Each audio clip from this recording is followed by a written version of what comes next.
बिस्मिल्लाहिर्रहमानिर्रहीम, अस्सलाम वालेकुम जी। मैं हूं आपका होस्ट चौधरी इरफान ज़ीर। आपको sports on PSL special transmission में वेलकम कहते हैं जी। आज पीएसएल में रेस्ट डे है और कल हमने देखा कि एक बड़ा शानदार मुकाबला एक्सपेक्ट किया जा रहा था। शायद प्राइड के लिए मुल्तान कुछ डिफरेंट करेगा, बट अनफॉर्चुनेटली देखा कि मुल्तान सुल्तान की जो फेट है वो डिफीट से भरी है इस पूरे पीएसएल में। और एक दफ़ा फिर एक बहुत ह्यूज मार्जिन से, आलमोस्ट 7 विकेटों से उन्होंने उनको डिफीट हुई पेशावर ज़ल्मी के हाथों। इस पर भी बात करेंगे और ये भी देखेंगे कि जो बाकी 5 टीमें हैं वो सब इस दौड़ में शामिल हैं कि जो पीएसएल के अंदर प्ले ऑफ का मरला है उसमें शामिल होने के लिए। तो उस पर भी आज डिस्कशन करेंगे। डिस्कशन के लिए हमारे साथ मौजूद है जी one and only Umar Iqbal. अस्सलाम वालेकुम उमर भाई, ठीक ठाक है? आप खैरियत से? अल्हम्दुलिल्लाह जी, आप बताएं आप ठीक ठाक? जी अल्हम्दुलिल्लाह। सबसे पहले उमर भाई हम ज़रा पॉइंट टेबल की तरफ बढ़ते हैं क्योंकि बड़ा इंटरेस्टिंग हो गया, सब इस हंट के अंदर आ चुके हैं, उस पर बात करते हैं फिर आगे प्रोसीड करते हैं जी। अगर हम देखें जी पॉइंट टेबल की तरफ तो कोयटा ग्लैडिएटर जो है वो 8 मैच खेल चुके हैं, 5 जीते हैं, 2 हारे हैं, एक उनका बारिश की वजह से ड्रॉ हुआ था। 11 पॉइंट है उनके। इस्लामाबाद यूनाइटेड दूसरे नंबर पे है, वो भी 8 मैचेस खेल चुके हैं, पहले ये टॉप पे थे, अब 3 match consecutive back to back हारे हैं और इनके भी 10 पॉइंट हैं। तीसरे नंबर पे कराची किंग्स है जी, ये भी 8 मैच खेल चुके हैं, 5 जीते हैं, 3 हारे हैं, इनके भी 10 हैं। कोयटा ग्लैडिएटर की बात करें सॉरी अकलंदर की बात करें तो ये 9 मैच खेल के 4 जीते 4 हारे, इनके भी 9 पॉइंट हैं। एक इनका बल्कि 3 हारे हैं, एक इनका ड्रॉ हुआ है और इनके 9 पॉइंट हैं। ज़ल्मी की बात करें जी तो इनके भी 8 मैचेस हो चुके हैं, ये भी 4 मैच खेले, 4 जीते, 8 में से 4 हारे हैं, 8 पॉइंट के साथ है। और सुल्तान पहले ही ये वही टीम है जी जो प्ले ऑफ की दौड़ से बाहर हो चुकी है, सिर्फ 1 मैच जीते हैं, 8 हारे हैं और 2 पॉइंट हैं इनके। उमर भाई बड़ा इंटरेस्टिंग किस्म का ये जो पॉइंट टेबल हमारे सामने नज़र आ रहा है। अब अच्छी चीज़ कह लें, इंटरेस्टिंग सबसे चीज़ जो कह लें वो ये है कि ज़ल्मी के जो 2 मैच हैं, एक उनका कराची के साथ है, एक लाहौर कलंदर के साथ है और दोनों से जीते हैं तो ये क्वालिफाई कर जाते हैं। अगर दोनों में से कोई किसी एक से भी हारते हैं तो ये फिर इनके लिए मुश्किल हो सकता है जर्नी, और फिर ओबियसली रन रेट भी आ सकता है। तो ये इस लिहाज से बड़ा इनके अपने हाथ में अब कंट्रोल। अब ये इनके इफ एंड बट वाली सिचुएशन नहीं है, वो उससे जीते वो उससे हारे, वो नहीं है। इन्होंने जीतना है और इन्होंने क्वालिफाई करना है। तो आपको क्या लगता है ये जो 4-5 साइड है इनमें से कौन सी आपको लगता है कि बाहर हो सकती है? देखें अभी तो जो सिचुएशन है ना, तो मेरा ख्याल है कि अभी कहना मुश्किल है। जैसे आपने बोला है कि पेशावर को 2 मैच जीतने हैं, तो फिर उसके बाद पता चलेगा। अगर एक मैच हारेगी तो फिर थोड़ा सा उनके लिए मुश्किल हो जाएगा। तो मेरा ख्याल है कि अगर एक क्लियर मैसेज उनको पता चल गया और दे दिया गया है, पॉइंट टेबल्स पे आके उनको भी पता चल गया है, तो अगर वो दोनों मैच जीतने के लिए खेलेंगे तो उनके लिए ज़्यादा आसानी होगी। वो ये ना समझें कि यार हमने अच्छे रन रेट से जीतना है। अच्छा रन रेट ठीक है, एक टाइम पे आएगा कि उनको लगेगा कि यार हम इसको अच्छे रन रेट से जीतें। अगर कल को दूसरी टीम आती है, जैसे लाहौर की टीम अगर अच्छे रन रेट से जीतती है, तो रन रेट पे अगर बात आए तो हम लोग रन रेट हमारा इतना अच्छा हो कि हम क्वालिफाई कर लें। लेकिन पहले आसानी से उनको ये काम करना है कि चाहे हम आखिरी बॉल पे जाके जीतें, पहले उनका माइंडसेट ये होना चाहिए कि चाहे आखिरी बॉल पे जाके जीतना है या हमने पहले जीतना, हमने पहले 2 मैच विन करने हैं, उसके बाद सारी चीज़ें डिसाइड होंगी।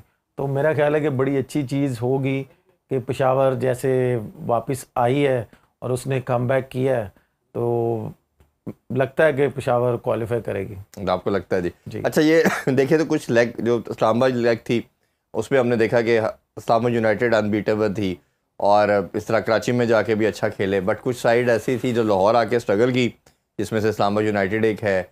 इसी तरह कोयटा एक ऐसी है कि वो अनबीटेबल होगी और इसी तरह लाहौर कलंदर ने बड़ा अच्छा परफॉर्म किया। कराची ने लाहौर की लेग में अच्छा परफॉर्म किया, बट अभी रिमेनिंग मैचेस के लिए फिर दोबारा इस्लामाबाद जा रहे हैं, पिंडी जाएंगे। तो आपको लगता है कि उन पिचेस के ऊपर भी फिर फैक्ट आएगा, जो कम्बिनेशन था जिन प्लेयर को या टीम को सूट करती है, जो पहले सक्सेसफुल थी वही दोबारा सक्सेसफुल होंगी? देखें अब जैसा भी अगला राउंड अगर इस्लामाबाद का जा रहा है वापस पिंडी में, नो डाउट उनको थोड़ा सा एज मिलेगा, क्राउड का एज मिलेगा और जाहिर सी बात है उधर से उन्होंने मैच विन किए हैं।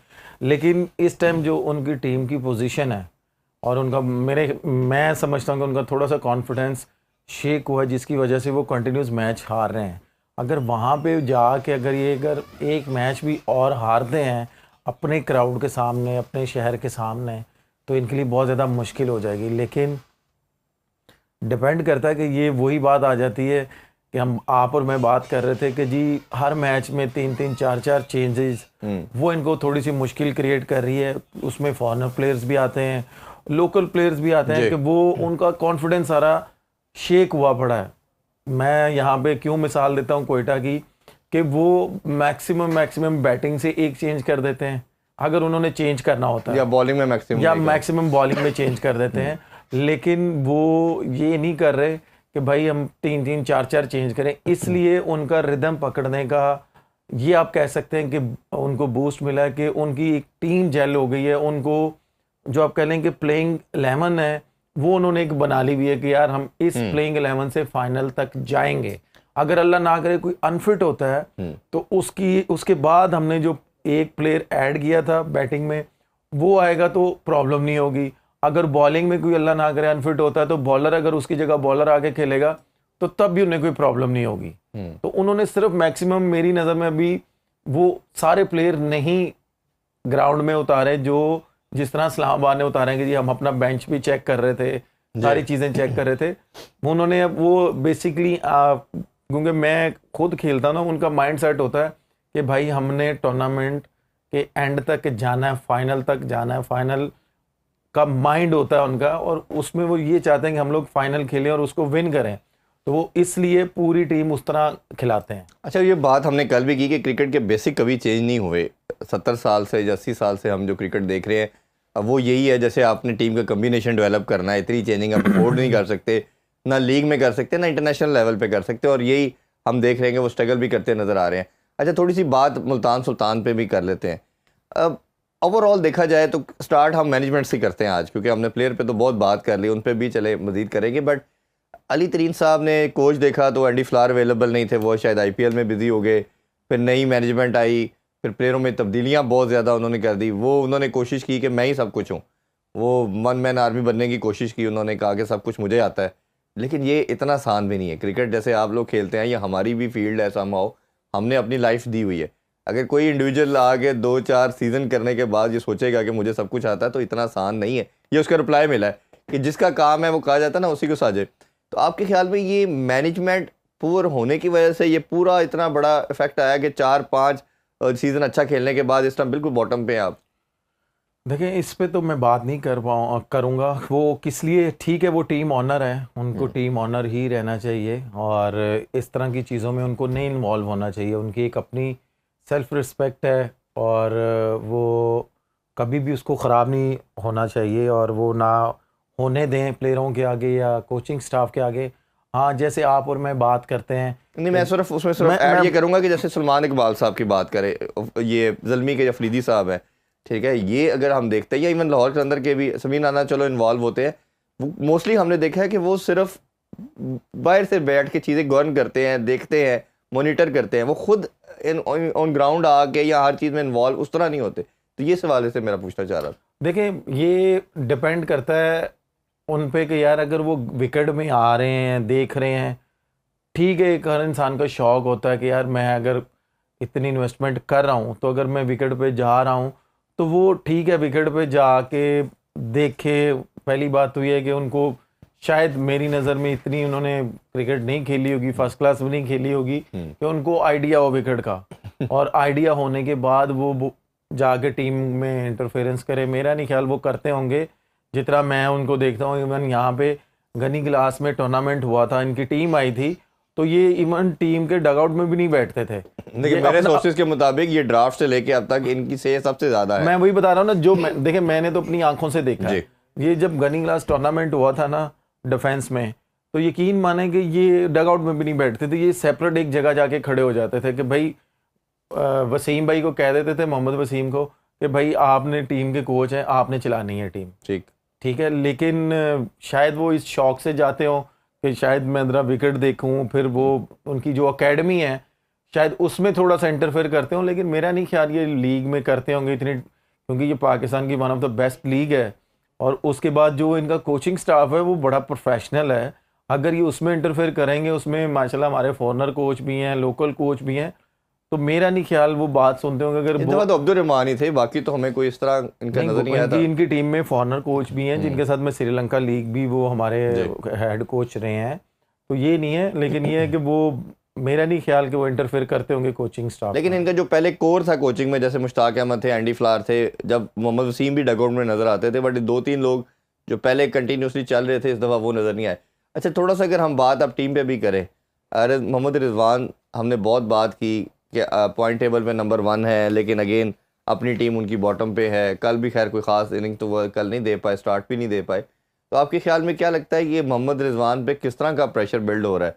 और ये इवन लीग के इंटरनेशनल के लिए तो बात कर ही रहे हैं हम लोग कि ये शायद जिस तरह ड्रॉप हो चुके हैं T20 में, आपको लगता है कि ये अब इनका जो T20 का कैरियर है एज ए प्लेयर भी, या आगे फ्रेंचाइज भी इनको सोचेगी कंसीडर करते हुए? देखिए अभी तो नहीं, अभी तो आप कह लेंगे आईसीसी में ये टॉप 10 में चल रहे हैं, वनडे में, T20 में। अभी तो नहीं, एक सीज़न में अगर बुरा गया है तो ये नहीं मैं कह सकता कि जी आगे फ्रेंचाइज सोचेंगी या टीम सोचेगी। लेकिन हाँ, इस लीग में रिजवान को इस तरह का परफॉर्म करना चाहिए था, टीम को साथ लेके चलना चाहिए था कि ये T20 में कहते हैं कि यार मैंने कमबैक करना है। जैसे टेस्ट मैच में ये ड्रॉप हुए, सरफराज ने अगर स्कोर किया तो उसके बावजूद ये डोमेस्टिक में गए, परफॉर्म किया, फिर इनको चांस मिला तो फिर इन्होंने पलट के नहीं देखा, फिर इन्होंने ऐसा परफॉर्म किया कि ये टेस्ट मैच में भी कंटिन्यूस खेलते रहे जी। इसमें इनको ये चाहिए था कि जैसे इन्होंने पहले मैच में कीपिंग की, उसके बाद इन्होंने कीपिंग नहीं की।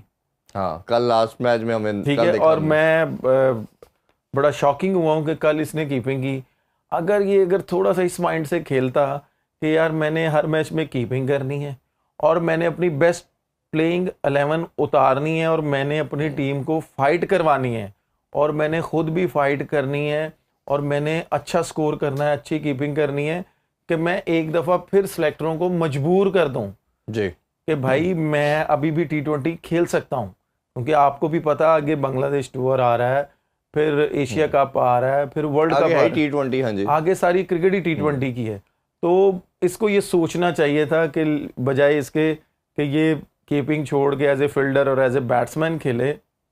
आप ये देखें कि जब ये पाकिस्तान टीम में भी होता था तो ये मेरा ख्याल है कि एज ए 3-4 मैच ये एज ए बैट्समैन खेला है जी, लेकिन उसके अलावा ये as a wicket keeper batsman खेला है। ऐसा ही। तो इसको यहाँ पे भी सोचना चाहिए था। इससे ये होना था कि इसकी अपनी टीम को बहुत ज्यादा फायदा होना था, अपने आप को तो होना ही होना था, अपनी टीम को इसका फायदा होना था कि जैसे इसने आई गेस 3 से 4 दफा फाइनल खेली, एक दफा चैंपियन करवाया इसने, तो इस बार अगर ये राउंड में भी चले जाता ना तो ये बेस्ट प्लेयर होता तो ऑटोमेटिकली सिलेक्टरों ने मजबूर होना था कि भाई ठीक है, हमसे कुछ भी हुआ, हमने तुम्हें रेस्ट दिया, ठीक है, आपने परफॉर्म कर दिया, आए जी आप। अच्छा उमर भाई, ये हमने इस पे बहुत बात की है, आपको आपके ख्याल में ये जो एक माइंडसेट जो था कि रन्स टॉप पे आ जाना, रैंकिंग में आ जाना, हम चले मीडिया के लोग तो समझते थे, इस पे हम आवाज़ उठाते रहे कि इसको छोड़ दे, इम्पैक्टफुल इनिंग्स की बात करें, जिससे टीम जीत रही है उसकी बात करें।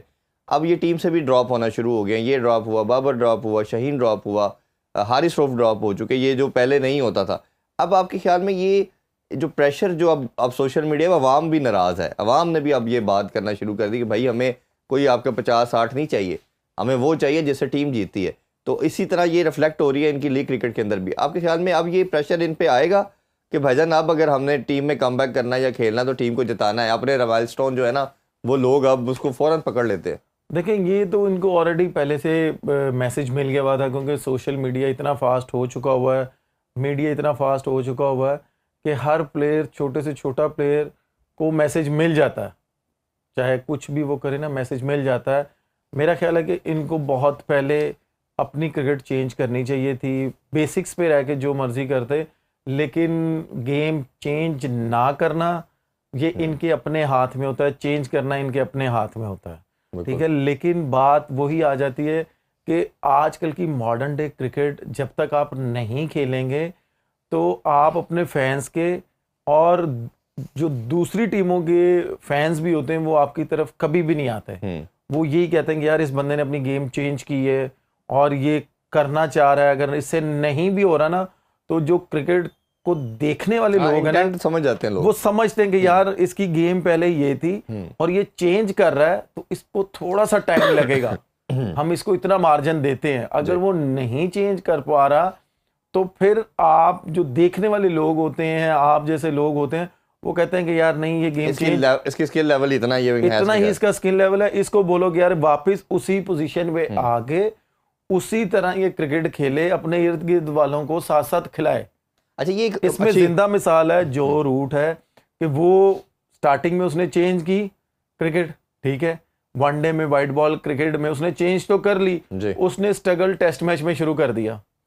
इंग्लैंड क्रिकेट बोर्ड ने उसे बोला कि भाई हमें वनडे के T20 के प्लेयर हमारे पास बहुत हैं, हमारे पास टेस्ट के प्लेयर नहीं है। हाँ। उन्होंने उनको वापस टेस्ट में लेके टेस्ट मैच खिला रहे हैं। उन्होंने कहा जी आप टेस्ट वाली इनिंग्स खेलें, लेकिन आप ये देखें कि उस प्लेयर का तभी पता चलता है कि अगर वो टेस्ट क्रिकेट भी खेल रहा है ना तो वो किस स्ट्राइक रेट से खेल रहा है। जी जी जी, बिल्कुल ऐसे मैं ये कहने लगा था कि वो अगर 70 बॉल खेल रहे हैं तो उसमें वो 65 कर रहे हैं या 68 कर रहे हैं वो स्कोर, वो इस तरह के स्ट्राइक रेट से खेल रहे हैं कि वो फिर भी इंग्लैंड क्रिकेट बोर्ड को मजबूर कर रहे हैं कि भाई नहीं, अभी चैंपियन ट्रॉफी खेले हैं वो। मैं वही बता रहा था कि वो मजबूर कर रहे हैं कि भाई मैं खेल सकता हूं, लेकिन इंग्लैंड क्रिकेट बोर्ड उनको कैसे यूज करता है, क्योंकि वो स्पिन डिपार्टमेंट को बहुत अच्छा खेलते हैं। जैसे चैंपियंस ट्रॉफी पाकिस्तान में हुई थी, इसके अलावा दुबई में हुई थी, उनको ये पता था कि यार हमारे बैट्समैन सारे हिटर हैं, ठीक है, और उनका जो कोच था उसको ये पता था कि भाई यहाँ पे हमारे सारे बैट्समैन हिट्टे मारने वाले नहीं चल सकते, यहाँ पे प्रॉपर बारी लेने वाला भी एक होना चाहिए। आप ये देखें कि जो रूट जब यहाँ पे है उसने प्रॉपर बारी भी ली है, इंग्लैंड टीम को एज ए बैटिंग यूनिट वो साथ लेके चले हैं। तो इस तरह हमारे प्लेयरों को भी सोचना चाहिए और हमारे जो क्रिकेट बोर्ड में लोग बैठे हुए उनको भी सोचना चाहिए, और जो हमारे सिलेक्टर्स हैं उनको भी सोचना चाहिए कि भाई कौन सा प्लेयर किस स्क्वाड में फिट होता है। अगर वो नहीं चेंज कर पा रहा तो आप उसको उस स्क्वाड में रहने दें। अच्छा, ये उसी के बरक्स अगर दूसरी तरफ हम कॉन्ट्री देखें तो नए लड़कों की बात करते हैं। नवाज खेले, आल्दो सक्सेसफुल पहले नहीं रहे, मैच जिताया, अभी इरफान खान नियाजी आ गए, साहबजादा फरहान की तो हम बहुत प्रेज़ कर ही रहे हैं। आपके ख्याल में ये जो लड़के हैं इनको समझ आ गई है क्या T20 की कैपेसिटी में? अगर चले हम बात कर लेते हैं कि यार ये जो हमारे सीनियर हैं वो इस तरह की क्रिकेट नहीं खेल रहे जिससे पाकिस्तानी फैंस भी और विक्ट्रियां भी नहीं मिल रही, हमने अगर आना है तो हमने इसी तरह की ब्रांड ऑफ क्रिकेट खेलनी है। आप उनसे सेटिस्फाइड है? देखें, अभी मैं अगर साहबजादा फरहान की आप बात करें ना तो मैं उससे बहुत ज़्यादा सेटिस्फाई हूँ।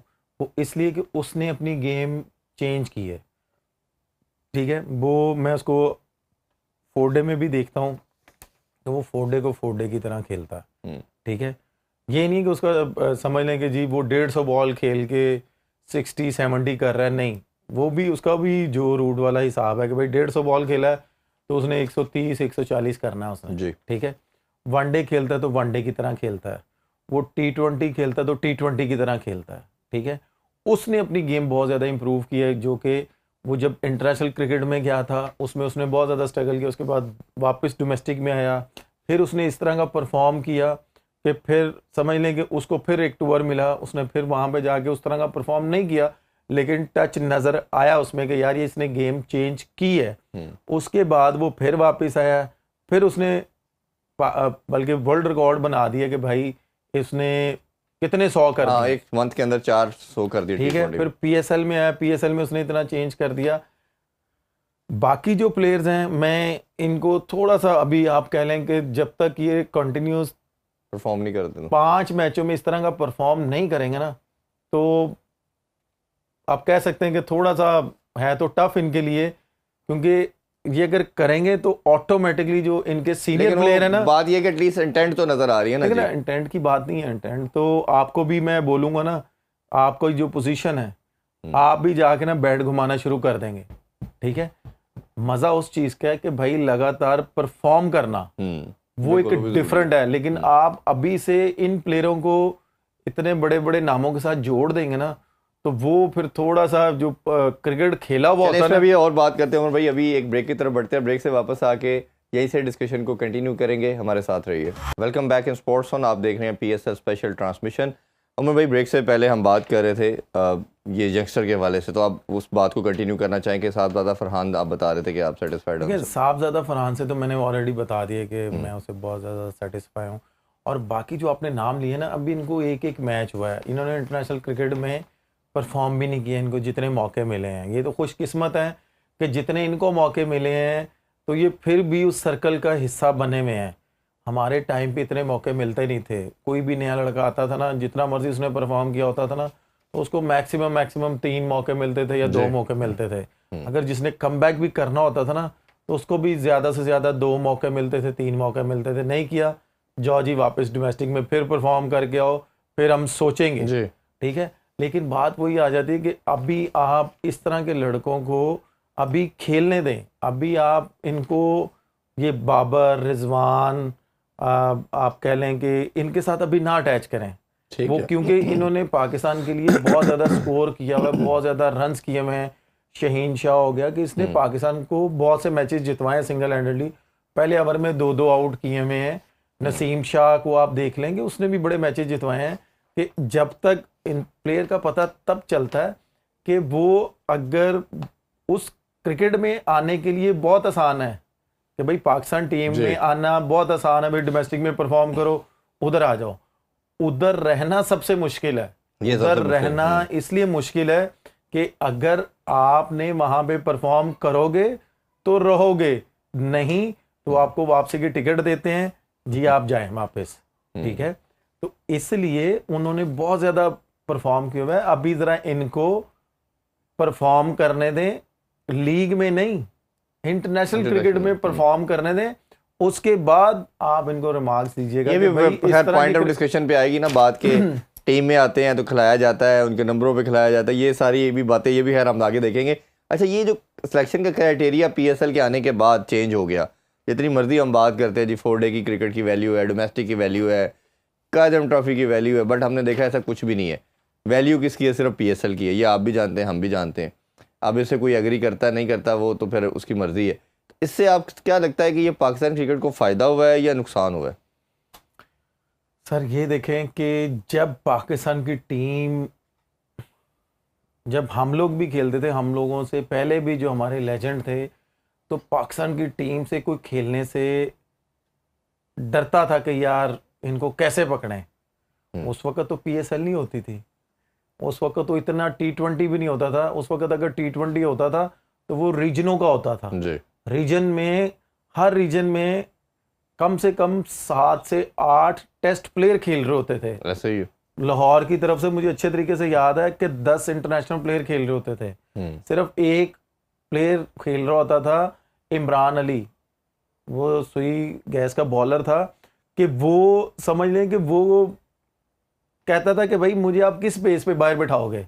वो T20 में इतनी अच्छी बॉलिंग करता था। और 10 हम इंटरनेशनल प्लेयर खेल रहे होते थे लाहौर की तरफ से। ठीक है, और आप ये देखें कि अगर उस वक्त पाकिस्तान टीम से कोई खेलने से डरता था, उसकी मेन रीज़न क्या थी? उसकी मेन रीज़न ये थी कि जो डोमेस्टिक से परफॉर्म करके आता था ना, 4 डे में, 1 डे में, T20 में, क्योंकि उस वक्त हमारी जो डोमेस्टिक क्रिकेट थी ना, वो बहुत तगड़ी थी। सही। और उधर जो परफॉर्म करके, अब ये नहीं कि वो एक सीजन परफॉर्म करता था आए जी, नहीं, वो कम से कम 3 सीजन करता था, टॉप 5 में आता था, टॉप 10 में आता था, तो वो लेके जाते थे साथ। वो ये नहीं करते थे कि भाई अगर गए तो ठा करके मैच ही खिलाना है। नहीं, वो टूर करवाया है, अच्छा भाई नई जगह बनी, भाई उन लड़कों ने फिर परफॉर्म कर दिया, अच्छा जी जाओ जी वापस डोमेस्टिक में ज़रा फिर खेलो, अगर जगह बनेगी हम आपको बुला लेंगे। इस तरह होता था। उस वक्त लड़कों में बहुत ज़्यादा, कह लें कि क्रिकेट की लैंग्वेज में भूख होती थी, हंगर था, हंगर थे वो लोग कि यार हमने पाकिस्तान टीम को खेलना है, उसको टच करना है। तो फर्स्ट क्लास क्रिकेट को वो इतनी प्योरिटी देते थे। आजकल के प्लेयर, आप यकीन माने कि 4 डे क्रिकेट को वो कहते हैं यार इंदे को जान। तो उमर भाई आपके ख्याल में ये नहीं है कि ये T20 क्रिकेट कह लें, लीग क्रिकेट कह लें, अब दूसरी भी लीग्स आ चुकी हैं with in country and outside the country, उसने इतना पैसा इनको दे दिया है, ये कहते हैं कि यार हमने जो पीछे मेहनत की थी, हमें इधर से पैसा बन जाता है, क्यों आपने एक प्रोटोकॉल के अंदर रह के टीम में खुआरी काटनी है? ये ठीक है, पैसा मिल रहा है, बस दैट्स इट। तो ये लड़कों का ख्वाब बन गया। सर ये लड़कों का ख्वाब बन गया है, उनका माइंड बन गया है। तो इस माइंड को चेंज किसने करना है? मैं आपसे पूछता हूँ, इस माइंड को चेंज हमारे बड़ों ने ही करना है ना, जो हमारे पाकिस्तान क्रिकेट बोर्ड में लोग बैठे हुए हैं जो इतनी इतनी तनख्वाहें ले रहे हैं, वो एक क्लियर मैसेज दे दें कि ठीक है भाई, अगर आपका माइंड ये है तो भाई फिर आपके दरवाजे बंद हो जाने हैं, चाहे जो कुछ मर्जी है। जी आपके और मेरे यहाँ पे बैठने से ये बात करने का कोई फायदा नहीं है, ठीक नहीं, है। हम तो लोगों तक नहीं, जहाँ हो लोगों सकता है अपने प्लेटफॉर्म से जो अवेयरनेस लोग दे भी रहे है ना हैं। माशाल्लाह, जो लोग भी वो क्रिकेट इतनी समझते हैं, क्योंकि वो बड़े फैंस होते हैं, वो पता नहीं क्या कुछ कर बैठते हैं जब पाकिस्तान की टीम हारती है। जी मैं आपको बता नहीं सकता, एक्सप्लेन नहीं कर सकता कि वो क्या किस हद तक जाते हैं वो, लेकिन या आप और मैं यहाँ पे बैठ के वो बात कर ही नहीं सकते। क्यों? कि भाई जिस प्लेयर ने रिटायरमेंट दी होती है, जिस प्लेयर ने कह लेंगे क्रिकेट के साथ ज्यादती की होती है, कि भाई वो किन चीज़ों में पकड़ा भी गया है, तो आप उसको वापस ले आते हैं कि यार आजा यार, तूने अगर रिटायरमेंट भी दी है तो आजा। हाँ, मतलब सिस्टम ठीक हम है, फॉलो नहीं करते। हम सिस्टम फॉलो नहीं करते। इसलिए आपका जो डोमेस्टिक खेलने वाला लड़का होता है ना, जो कहता है कि यार मैंने 5-6 साल मैंने लगाए हैं, मैंने मेहनत की है उधर तक आने के लिए, तो यार उधर जाने से पहले ही जिन्होंने रिटायरमेंट ली होती है, जो दूसरी कंट्रियों में खेल रहे होते हैं, आप उनको बुला के खिला देते हो, वो वहां पे हर्ट होता है, इसलिए वो उनका दिल टूटता है। तो वो इसलिए पाकिस्तान छोड़ के कोई अमेरिका बैठा हुआ है, कोई दुबई बैठा हुआ है, कोई शारजा बैठा हुआ है, कोई ओमान बैठा हुआ है, मुख्तलिफ कंट्रियों में बैठे हुए हैं, कोई कनाडा में बैठा हुआ है, इंग्लैंड में खाली लीग ही खेली जा रहा है, कोई हांगकांग में बैठा हुआ है। इस तरह हमारे बहुत से प्लेयर वहाँ पे गेम में जो हमारे फर्स्ट क्लास के प्लेयर्स हैं, ठीक है। बात वही आती है कि हमारा जो सिस्टम है ना, हमने इसको, जैसे मैं ये कहता हूँ ना, मैं नहीं, काफ़ी प्लेयर्स कहते हैं कि हमारी क्रिकेट को वापस आने में, रिकवरी करने में मैक्सिमम आप ये कह लें कि उस तरह की दोबारा टीम बनने में 10 साल लगेंगे। अच्छा, ठीक है। और अगर आपने सिस्टम इस तरह का रखना है ना, तो इसमें भी आपको अपना दिमाग को हार्ड करना पड़ेगा कि भाई हम पाकिस्तान के लिए कुछ करना चाहते हैं, पाकिस्तान टीम के लिए कुछ करना चाहते हैं। जज्बा, मोटिवेशन सोल्जर की तरह ना, मैं अक्सर कहता हूँ ये मैं वही आपसे बात करने लगा हूं ना कि हमारा जो पाकिस्तान का फ्लैग है, हमने इसको ऊपर करना है जी, ठीक है। हमने इस पे थोड़ा सा हार्ड डिसीजन लेने हैं। जैसे आपको भी पता है कि पाकिस्तान आर्मी जो है, वो कुछ भी होता है ना, वो पीछे से गोली नहीं खाती, वो हमारे इनको सीने पे खाती है। इसलिए उनको आर्मी कहा जाता है, और इसलिए उनके जो बड़े डिसीजन लेते हैं ना, उनको ना चाह के भी माननी पड़ती है। नहीं, बात ये है ना, क्यों हीरो कहते हैं? हीरो इसीलिए कहते हैं कि वो सोल्जर जो है वो उधर बॉर्डर पे लड़ता है, ये मैदान में लड़ते हैं। ब्रेक की तरफ बढ़ते हैं, ब्रेक से वापस आके जरा पेशावर ज़ल्मी के हवाले से, उनके कुछ की प्लेयर के हवाले से बात करेंगे। Stay with us. Once again welcome back sports on PSL special transmission. Umar भाई, पेशावर ज़ल्मी की बात करने से पहले लास्ट में क्वेश्चन आपसे ये जानना चाहूँगा, आपको लगता है इस दफ़ा जो मुल्तान सुल्तान ने गलती की कि सारे एज प्लेयर ले लिए, जिनकी शायद कैरियर अपने एंड की तरफ था? विली की बात करें, इफ्तिखार की बात करें, जॉर्डन की बात करें, तो आपको लगता है कहीं ना कहीं ये चीज़ भी उनको नुकसान देगी? देखें, यही वो लड़के थे जिन्होंने पिछले साल इनको फाइनल में लेके गए, अगले राउंड में लेके गए, लेकिन इस साल इनसे नहीं परफॉर्म हुआ। आई डोंट नो कि इन्होंने उस तरह की तैयारी नहीं की, या आप कह सकते हैं कि इनकी फॉर्म नहीं थी। अगर फॉर्म होती तो यही लड़के अगर परफॉर्म करते, आप और मैं भी यहाँ पे बैठ के बोल रहे होते कि यार ये अभी तक क्रिकेट खेल रहे हैं, इनकी हिम्मत है, ठीक है। लेकिन टाइम के मुताबिक आपको, जैसे आप और मैं बोल रहे हैं कि यार हमें गेम चेंज भी करनी चाहिए, तो फिर टाइम के मुताबिक आप प्लेयरों को भी चेंज करेंगे ना। अगर आप समझते हैं कि यार इनमें अब वो वाली पावर नहीं रही, ठीक है, आप इनको साथ लेके चलें। मैं ये नहीं कह रहा कि आप इनको एकदम से उठा के साइड पे कर दें, आप इनको साथ लेके चलें। आप अगर आपके 10 मैच हैं तो आप इनको एक मैच खिलाएं, एक मैच रेस्ट करवाएं, फिर एक मैच खिलाएं, एक मैच रेस्ट करवाएं। इस तरह अगर आप इनको कैरी करेंगे ना, इनकी बॉडी में जान भी रहेगी और ये परफॉर्म भी कर पाएंगे। यानी कि वो बात ये करने का मकसद ये कि शायद अपने कैरियर की बेस्ट क्रिकेट वो खेल चुके हैं, अब उस एज पे आ चुके थे। अच्छा, लास्ट से काम इस तरह आप ले सकते हैं कि भाई जैसे मैंने पहले बताया ना कि यार 2 मैच अगर आपने खिलाए हैं लगातार, तो इनकी अगर बॉडी इस तरह की रिएक्ट कर रही है तो आप इनको एक मैच रेस्ट करवा दें कि यार 2 दिन रेस्ट आपने करना है, एक दिन आपने कुछ भी नहीं करना, बॉलिंग भी नहीं करनी, सिर्फ पूल करें जाके जी, इंजॉय करें, फिर अगले दिन आके हल्की सी बॉलिंग करें, मैक्सिमम 1-2 ओवर करें, आके फील्डिंग भी हल्की सी करें, आए जी अगला मैच खेलें, तीसरा मैच खेलें। आप इस तरह अगर इस तरह के बंदों को आप कैरी करेंगे ना तो आपकी टीम के लिए बहुत आसानी होगी, और ये एफर्ट भी करेंगे कि यार ये हमें, अगर हम पे इतना ट्रस्ट कर रहे हैं और हमें छोड़ भी नहीं रहे और हमें इस तरह कैरी कर रहे हैं, तो फिर ये जान भी ज़्यादा लगाएंगे। बिल्कुल ऐसे ही। अच्छा, ज़ल्मी की भी बात कर लेते हैं। ज़ल्मी, जिस हमने पहले बात की कि अपने मैचेस जीत के आ रहा है और बहुत ज़्यादा पॉसिबिलिटी है वो क्वालिफाई भी कर सकते हैं अगर वो दोनों मैच जीतते हैं। बाबर आजम के ऊपर भी बहुत प्रेशर था, साथ साइम के ऊपर भी प्रेशर था कि दोनों से सम हाउ उस तरह रन्स नहीं हुए थे।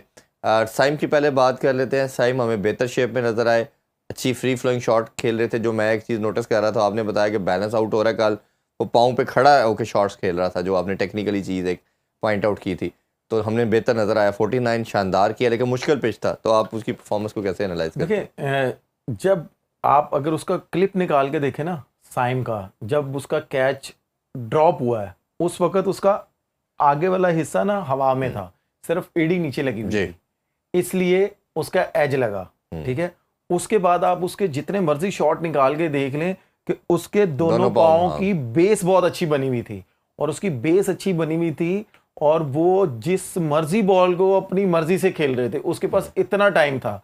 तो अगर ये चीजें थोड़ी सी जो मैंने फील की थी, मैंने आपके मैंने इसको नोटिस किया, आपने और मैंने आपने और मैंने इसी चैनल पे, सुनो न्यूज के चैनल पे बैठ के बात की कि भाई साइम अयूब ये छोटी सी गलती कर रहा है, जो मैंने नोट की, मैंने बताई। तो शायद ये चीज, मीडिया, आपको पता है सोशल मीडिया इतना फास्ट है कि शायद उसको ये बात मेरी पहुंच गई होगी कि यार अगर उमर ये कुछ बात बोल रहा है, तो अगर इस बंदे ने इतनी क्रिकेट खेली है, डोमेस्टिक, ये सारा कुछ, तो ये कोई ना कोई चीज़ तो नोट की होगी इसने। तो शायद उसके बाद इसने प्रैक्टिस भी की होगी, और उसके बाद जब उसके दोनों पाँव की बेस अच्छी बनी हुई थी, आप ये देखें कि उसकी शॉट में कितनी पावर थी, और जिस शॉट में वो आउट हुआ है, आप ये देखें वो ज़्यादा ज़ोर से मारने गया है और उसकी थोड़ी सी टांग और इधर गई है लेफ्ट साइड पे, ठीक है, राइट साइड पे सॉरी, और थोड़ा सा पाँव अगला फिर हवा में हुआ है, फिर वो ऑफ बैलेंस हुआ है। आप ये छोटी छोटी चीजें अगर ये बैट्समैन थोड़ी सी सीख ले तो उसके लिए बहुत आसानी हो। लेकिन ओवरऑल उसकी आप इनिंग्स को मैं कह रहा हूँ कि वो बहुत मजा आया देखने का मुझे, और जैसे उसने शॉट्स लगाई हैं कि वो समझ लेंगे उसका, मेरा ख्याल है कि एक बॉल मिडल नहीं हुआ जो चौका हुआ सर्कल के ऊपर से चला गया, उसके अलावा हल्का सा भी मिडल हुआ है, छिक्का हुआ है, आराम से उसने अपनी मर्जी से एंजॉय। हमें सईद अनवर की ग्लिप्स नजर आती है जब वो फ्री फ्लोइंग होता है, तो अच्छा लगता है। सईद भाई देखें, सईद भाई का जोड़ तो अभी तक पूरी दुनिया में कोई नहीं है as a left hander batsman, ठीक है। लेकिन आमिर भाई थोड़ा बहुत कई दफा देखें, आमिर सोहेल भाई, उनका भी झलक अभी तक आप कह सकते हैं कि किसी में भी नहीं है। ब्रायन लारा लेफ्टियों में, उसकी भी झलक किसी के पास नहीं है, इतनी जल्दी नहीं। साइम अयूब का अपना नाम है, साइम अयूब की अपनी फैन फॉलोइंग है, उसका वो अपना बैटिंग का स्टाइल है कि वो, मुझे खुशी इस चीज़ की होगी कि सारे कहेंगे यार साइम अयूब जैसा कोई बैट्समैन आया है और साइम अयूब अपना नाम बना रहा है, साइम अयूब की अपनी पहचान है बैटिंग की। हम लोग यहाँ पे बैठ के ये ना बोलें कि यार सईद अनवर के साथ वो मैच कर रहा है, आमिर सोहेल के साथ मैच कर रहा है, ब्रायन लारा के साथ मैच कर रहा है, नहीं, उनकी अपनी पहचान है। उस टाइम के वो बेस्ट प्लेयर थे। अगर वो प्लेयर शायद इस टाइम पे होते तो वो शायद स्कोर ना करते। बिल्कुल। अगर साइम अयूब उस टाइम पे होता तो मेरा ख्याल है साइम अयूब उस वक्त परफॉर्म ना कर रहा होता, क्योंकि उस वक्त क्रिकेट बहुत मुश्किल थी।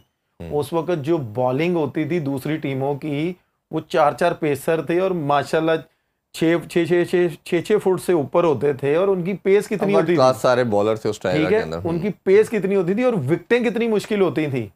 वो उन जैसी क्लास नहीं है अभी। तो आजकल तो आपको पता है विकेटें चिट्टे विकेट होते हैं, सारा कुछ होता है। मैं इसलिए कह रहा हूं, रूल काफी बैटर्स के लिए हो गए हैं। मैं वही बता रहा हूँ, किसी भी प्लेयर को किसी के नाम के साथ या उसके स्टाइल के साथ मिलाना मेरी नजर में गलत है। वो उस टाइम की क्रिकेट के बादशाह थे। मतलब वो कहने का मकसद ये कि कमेंटेटर भी कह रहे थे कि हमें ना रिफ्लेक्शन उसकी नजर आती है। वो उस टाइम पे उस क्रिकेट के बादशाह थे, ये मैं मानता हूँ, ठीक है। आजकल के टाइम का साइम अयूब लेफ्टी में पाकिस्तान में बादशाह है। साइम अयूब हो गया, फखर हो गया कि ये बादशाह है। बिल्कुल। क्योंकि ये बच्चों के रोल मॉडल एक और बादशाह का जाते जाते लास्ट आपसे आंसर लेने, किंग बाबर आजम की बात करें तो उसका हमें लगता है कि 2 इनिंग्स अच्छी गई थी उनकी, नॉट आउट भी लास्ट मैच पे गई, बट कल हमें लगा कहीं ना कहीं फिर वो चौक होते हुए नजर आए, थोड़ा फंसी हुई स्ट्रगलिंग इनिंग्स थी और फिर आउट भी हो गए। तो आप उनकी कल की इनिंग्स के बारे से क्या कहेंगे? नहीं देखिए, मैं तो सिर्फ जैसे मैंने पहले भी बात की थी कि आप उसकी चाहे वो क्लिप भी निकाल के देख लेना, तो उसकी जो 2 इनिंग्सें थी ना, उस वक्त वो बॉल को अपने पास आने दे रहा था। अगर आप कल के मैच की इनिंग्स देखें ना, जिसपे वो आउट हुआ है, उसका बल्ला बहुत आगे चला गया था, अब पैडों से बहुत आगे चला गया था कि वो आगे से पकड़ने की उसने कोशिश की है, तो इसलिए वो बीट हुआ है। अगर उसी बॉल को वो अपने पास आने देता तो उसके लिए वो बॉल खेलना बहुत आसान था। ये सिर्फ थोड़ा सा बाबर देख ले कि यार जैसे मैंने इनिंग्स खेली है, जैसे आप और मैं यहाँ पे बैठ रहे हैं, बोल रहे हैं कि भाई वापस बाबर आ जाए, बेसिक्स पे आ जाए, जैसे उसने परफॉर्म किया था, उसने बेसिक्स पे आके किया था, तो इसमें भी रह के करता तो उसने आउट भी नहीं होना था। लेकिन क्या है कि उसको यही था कि यार मैं थोड़ा सा और बल्ले में मार लूं बॉल, इसलिए वो आगे से पकड़ने चला गया। कई दफा तेज खेलने के चक्कर के अंदर अभी आप जो कुछ मर्जी कर लें, आप और मैं कुछ भी हैं, इस टाइम बाबर भी बच्चों का रोल मॉडल है राइटियों में, कि जिससे आप मर्जी पूछें वो सारे ये कह रहे हैं कि यार हमने बाबर बनना है, हम बाबर को देखना चाहते हैं, बाबर की तरह खेलना चाहते हैं, स्टेडियम में भी रिजवान को देखना चाहते हैं, रिजवान की तरह खेलना चाहते हैं।